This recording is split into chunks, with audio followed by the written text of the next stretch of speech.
آج اعلان کر دیا ہے۔ ان کے اعلان میں کیا کہا گیا، پہلے اس پر تھوڑی سی بات کر لیتے ہیں، پھر عمران خان کے آج کے کمانڈر ان چیف اور چیف جسٹس کو لکھے گئے خط کے متن کے اوپر بات کروں گا جو آپ کے جاننے کے لیے بڑا ضروری ہے۔ اپنے ویڈیو بیان میں عمران خان نے کہا کہ بیرونی سازش کے تحت کرپٹ لوگوں کو ہم پر مسلط کر دیا گیا، یہ ہماری توہین ہے۔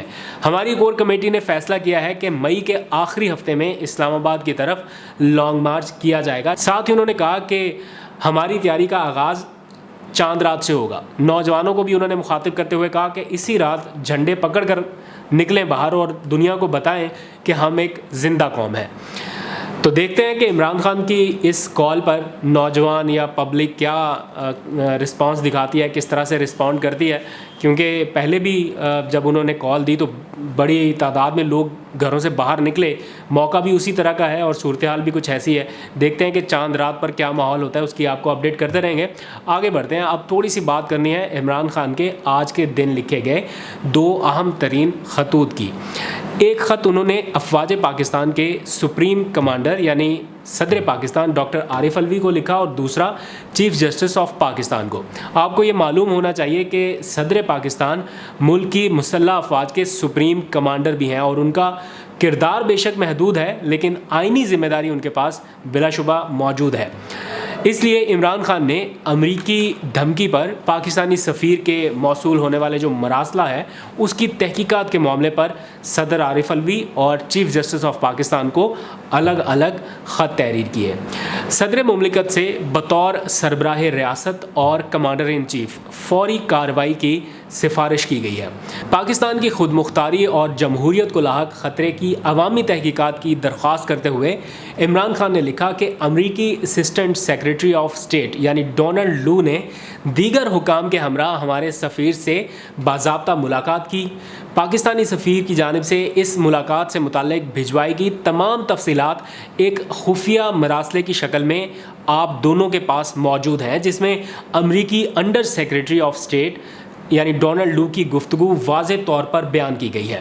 عمران خان نے خط میں لکھا کہ آخری کابینہ کا اجلاس جو تحریک انصاف کی حکومت میں یعنی ان کی زیر قیادت ہوا، اس اجلاس میں اس نتیجے پر پہنچے تھے کہ مراسلے کے مندرجات میں سازش کے آثار نمایاں ہیں اور اس سازش کا مقصد انہیں وزارت عظمیٰ کے عہدے سے ہٹانا تھا۔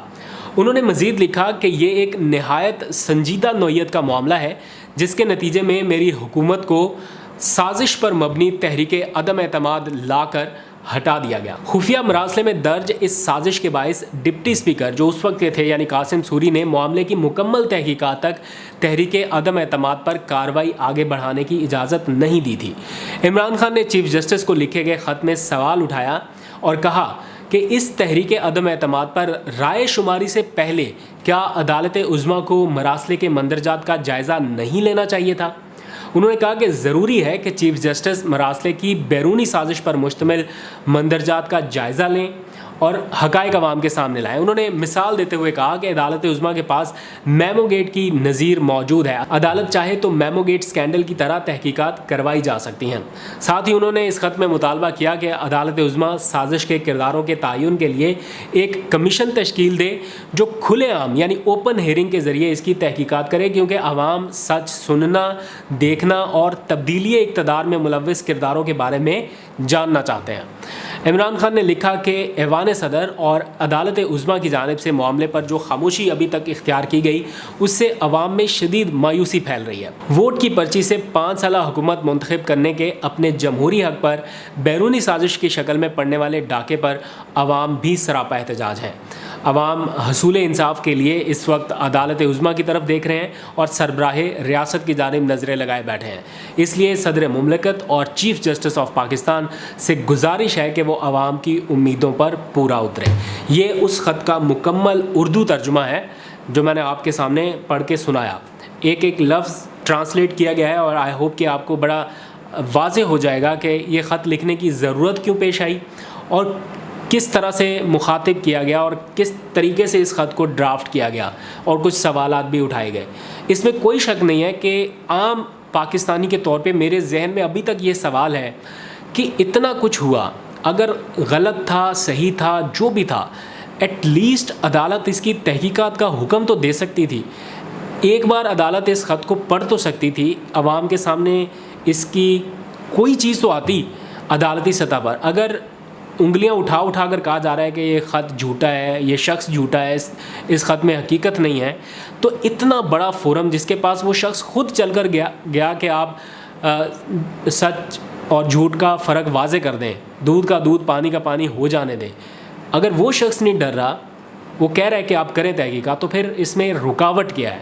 آخر کون سی ایسی طاقت ہے جو روک رہی ہے کہ اس کی تحقیقات نہ ہو سکیں؟ میں یہ سوال بطور عام پاکستانی بھی جاننا چاہتا ہوں کہ آخر کیوں اس معاملے میں ابھی تک جوڈیشل کمیشن قائم نہیں ہو سکا, بار بار مطالبے کے باوجود.